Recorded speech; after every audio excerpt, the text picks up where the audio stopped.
Hello and welcome to Where the Living Room Used to Be, a podcast about Rhode Island's music scene.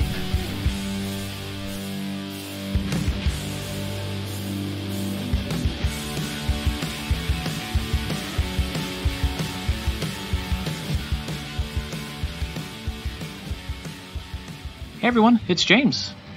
On this bonus episode, Jen Long talks about how much to engage with your instrument, the beauty of exploring new music, and the impact poetry has had on her life. I hope you enjoy, and please head over to follow my pages on Facebook and Instagram for some show flyers, live photos, and more from Jen's time in music.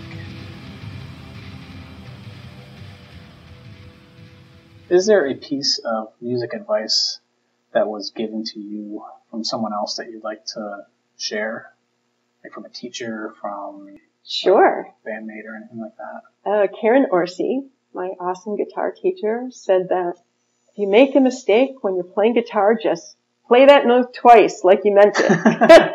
Yeah. That's good. Yeah. So I can't say that I've actually employed that, but it was very freeing. Yeah. Nice. Also, this was also from Karen Orsi, to think of your guitar as a relationship, right? Mm-hmm. You have a relationship with a child, a loved one, a friend, spouse.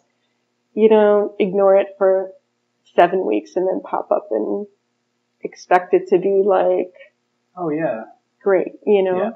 So even if you can only put it in your hands for like 15 minutes a day, try to interact with it at least a little bit every day. Which isn't always easy.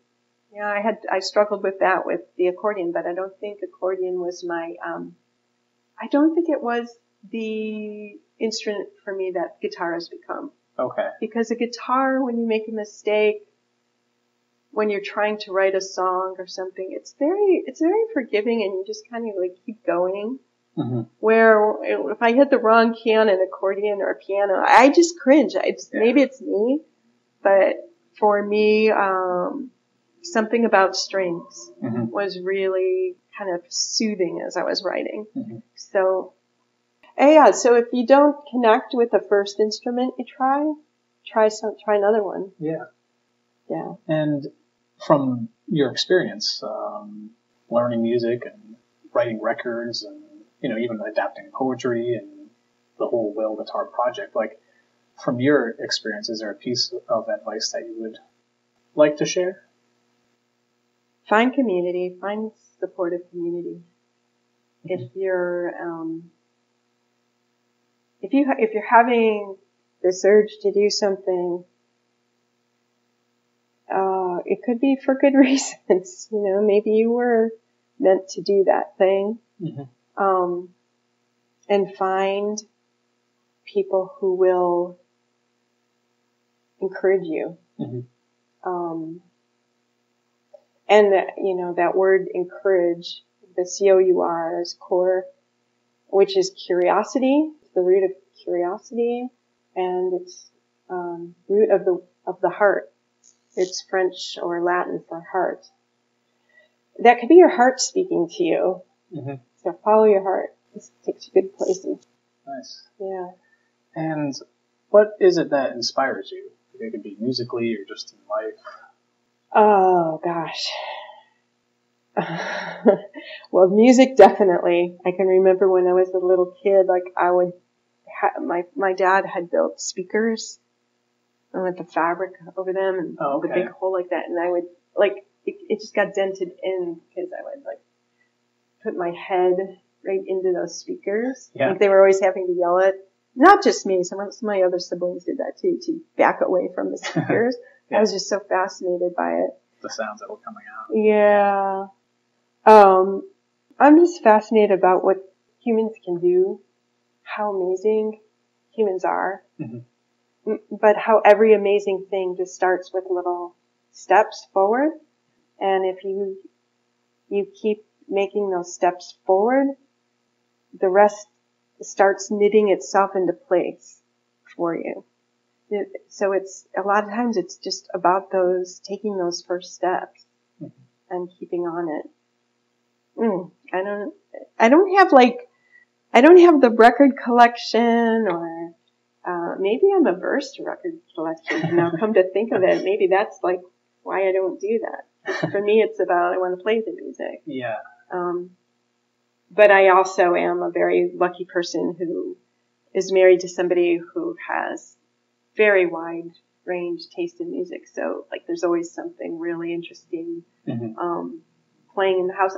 I would also say, like, if you start to feel yourself always turning back to a particular sound, like when you were in high school or something, try to open it up. Like, don't let yourself get too closed. Try new things. I'm really excited about this Narrows thing because I'm going to go see a lot of people I've never heard of before. And just try to keep open, try new things so that you keep those highways in your brain fluid and connecting to each other rather than getting brittle. You know, I do have a lot of theories about how to stay creatively open, and a lot of it is has to do with just breathing and taking yourself into experiences, turning off the TV, throwing that frickin' thing away. In your one and only life, as Mary Oliver said, read some poetry. I just find poetry, you know, for me, that's probably the base of everything, is how magical poetry is. Because poets can distill so much in such a little amount of space. And it can be so profound, and you can feel so moved. And sometimes when I read it, I hear it as a song. And sometimes in my life, I've been so busy, you know, as a parent, you barely get time to go to the bathroom, right? Read a book. I mean, to read a novel was just impossible when my kids were little. But I could read poems. I would go to the library and I would get poems. I remember a period I went through, like the Harlem Renaissance. I read like County Cullen, and there's a song we did in Cardboard Cannons that I want to bring to Swamp Birds that was written by County Cullen. I don't know, just to me poems are, what I love about it is it helps you get out of your own skull. The limitations of not just the skull in terms of bone, but in terms of what you were raised with culturally, where you grew up.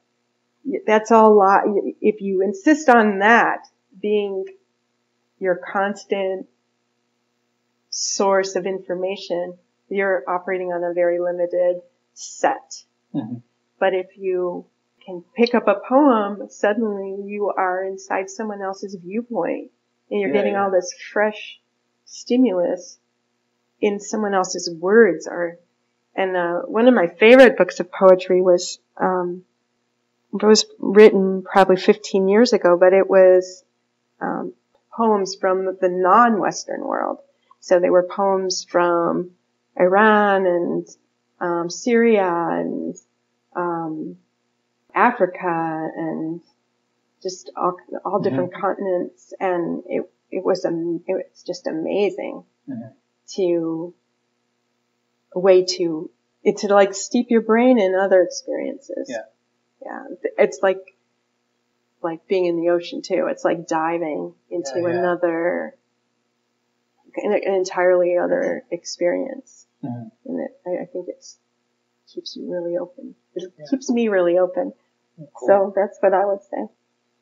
Awesome. Thanks again, Jen. Thank you. Thank you so much for listening. I want to play for you a live song by Assembly of Light Choir from a performance at Machines with Magnets back in 2012. The main voice you'll hear is Assembly of Light's founder and director, Crissy Wolpert, and the song is their version of the Velvet Underground's I'm Set Free. I also want to mention that part of this show was noise artist Work Depp. Enjoy! Now I can see